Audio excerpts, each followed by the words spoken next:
tšau jälle. Sellised mõtted. Vaata, kui sul nii-öelda vibratsioon hakkab tõusma, kui su sagedus hakkab tõusma, ma eeldan, et kes jälgivad seda kanalit, saavad aru, mida see tähendab. Ja kui sagedus hakkab tõusma, nii, siis tekib selline vabam tunne sisse. See on nagu vabam ja sa tunned ennast vabamalt. Sa saad aru, kuidas see sotsiaalne möll käib siin kõik, aga nagu sa nagu sisimas oled vaba ja võib-olla tunned ennast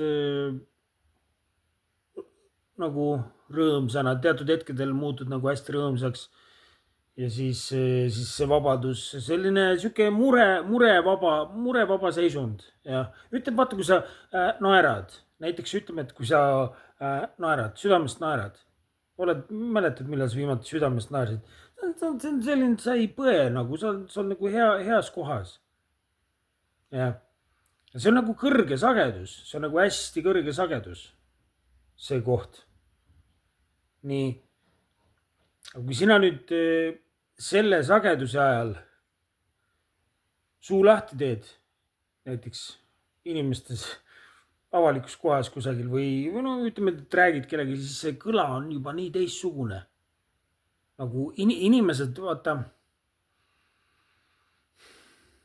enamus inimesed ei ole nagu rahus endaga või nad on nagu tiksuvad mingisugused pommid käivad ringi ja nagu inimesed on nagu pinge all ja nagu sees pulbitseb midagi ja selline sagedus on madal.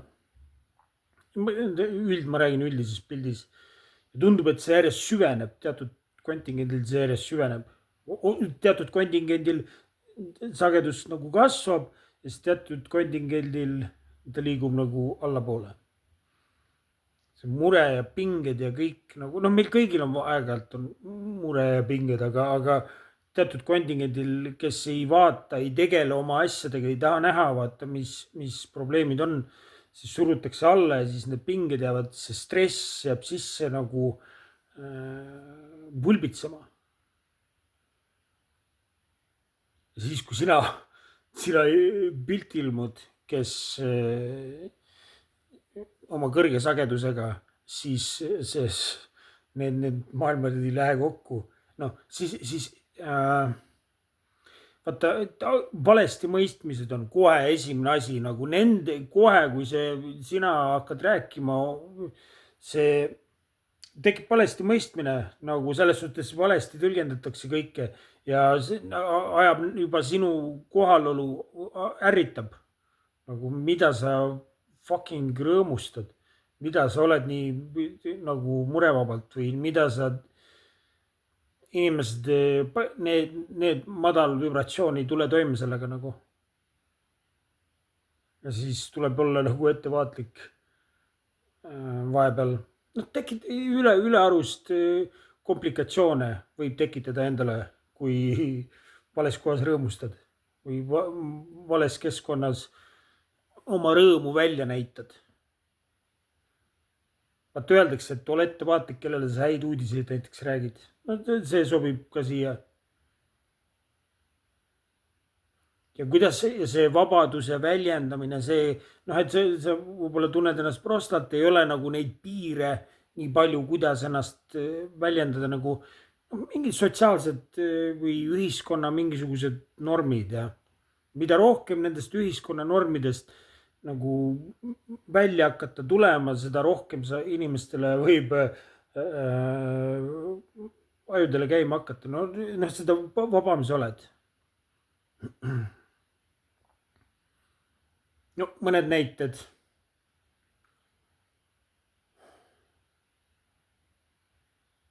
Kuidas elama peab, nagu, et mis on kohane, nagu, et milline elustiil ja millist elustiili sa elama pead, millist väärtust looma, kuidas kasu looma ja kui noh, et ühiskonnal on enam-vähem nagu teada, et mida sa pead tegema oma eluga, et sind aktsepteeritakse.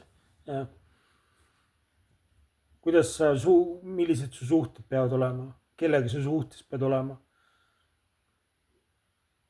Kas sul peab pere olema, kas sul peab lapsi olema, kuidas sa oma lapsi kasvatad, millised väärtused sul on.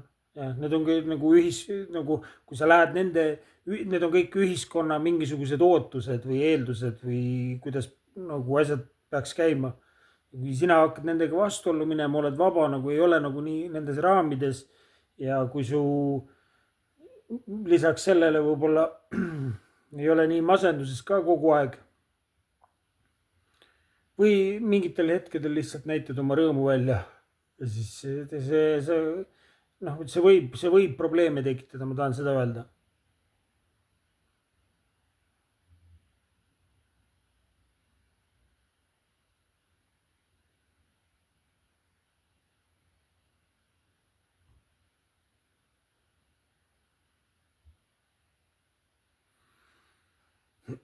Ma mäletan kunagi esimest korda, kui nagu niipea kui ma hakkasin nagu jess, ma olen nagu vaba ja ma hakkasin nagu särama, sisimas nagu särama ja seda nagu inimestel kohe julgelt hakkasin kõikidega kohe seda välja näitama, jagama. Jesus Christ, kus inimestest need teemonid tulid välja. Ma ei oska nagu seda oli ja sellistes inimestes sa arvasid, nad on sinu poolt, nagu nad on nagu head inimesed, nad on sinu poolt. Järsku need inimesed püüavad sind nagu maha tõmmata. Nagu see oli nii silmi avav kogemus minu jaoks. Siis ma sain aru, et oota, et see siia umbes selline asi sobib ka, et vaata, senikaua on kõik nagu hästi, kuni sul ei lähe paremini kui teistel või teisel. Niipea kui sul hakkab paremini minema, siis oled probleem. No midagi taolist. Või kui sa nagu rõõmustad, siis teatud kontingent hakkab nagu välja tooma ekstra sinu mingid minevikus tehtud asju või mingeid puudujääke või püüab häbistama hakata sind. Nagu häbi on nagu madala sageduslik, siis see teatud kontingent püüab sinusse häbi panna. Et tunne häbi, sa pead häbi tundma, mida sa rõõmustad, vaata kui palju häbi sa peaksid tundma. Mingi selline valem või süüd või häbi. Ma arvan, et enamus on kogenud ka seda. Pikk jutt lühidalt, mis ma tahtsin öelda, et ettevaatlik tasub olla, kellega sa oma rõõmu jagad või kus sa oma rõõmu jagad või kus sa oma seda vabadust, rõõmu väljendad. jah. Vot. Aga kõik head sulle.